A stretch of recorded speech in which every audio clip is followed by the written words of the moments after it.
So yesterday at the start of the Landsblog, I said, take a deep breath. And it didn't really work, although I kind of just let go because I think it's important to show just how angry this kind of discussion makes me. So today I'm going to take 2 breaths and let's see how angry I get. Oh, wait a second, maybe that'll cure my depression. Maybe that's as good as medication.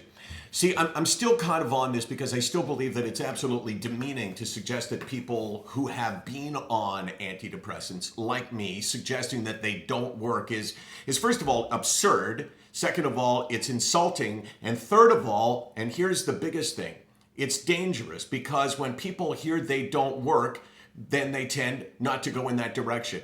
And the tragedy of depression is magnified 1,000,000 times if you don't get the appropriate help. So this discussion's been going on Twitter for, I guess, the past day and a half or so. And my point is this. I've heard from a lot of people who have made some really good suggestions about the things that you can do before you go to medication. And I'm all for that. Believe me, these 2 things that I'm on, I don't want to be on them.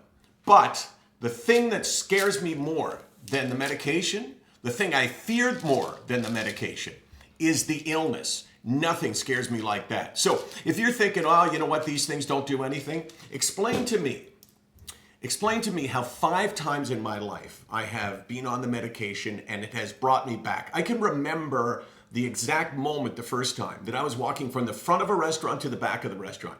At the front of the restaurant, I was at 0. And halfway to the back, I just went, oh my God. Something has changed.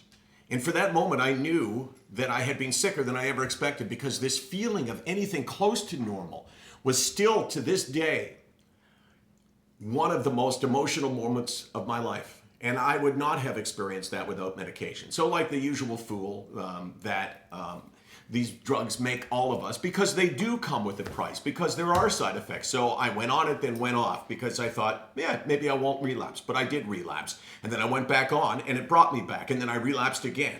And then I went back on. And then I went off and I relapsed again. And the last time I did that was in 2008. And I was so sick at that point that I said, I will never go off this drug again. I will never, ever, ever put myself in that position again. So my point is this. If you don't want to go on medication, then don't go on medication. But don't fight your agenda against Big Pharma.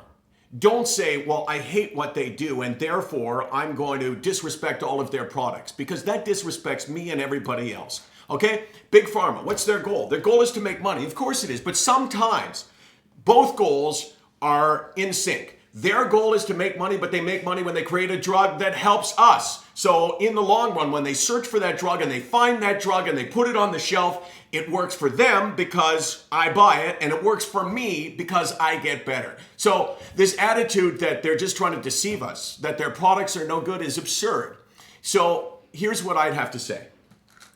This is Relora. Relora was suggested to me a while ago when I was suffering from really severe anxiety and stress. And I tried the Relora, just as I tried St. John's wort, just as I tried SAMe, just as I tried 5-HTP, and virtually everything else that you could buy in a health food type of store. I went to a naturopath. I tried all of that, but it did not work. And as I started going on and on and on, I became more and more desperate. And I became more and more aware of the fact that I had to go back to here. So, the medications, they work. And if you're looking for an example, look no further than this, SickNotWeak.com. We're here because we want to share our experiences with you. And because every day when you think to yourself, wow, I got this illness and no one understands it, you can go to SickNotWeak.com and you can hear from a whole bunch of people who have been through it. Okay, I'm okay now. By the way, Raptors, off to Cleveland now. Radio show from Cleveland. Here we go. LeBron asked for a one-on-one with us, but I'm going to say no, LeBron. I'm going to say no, okay? Sorry.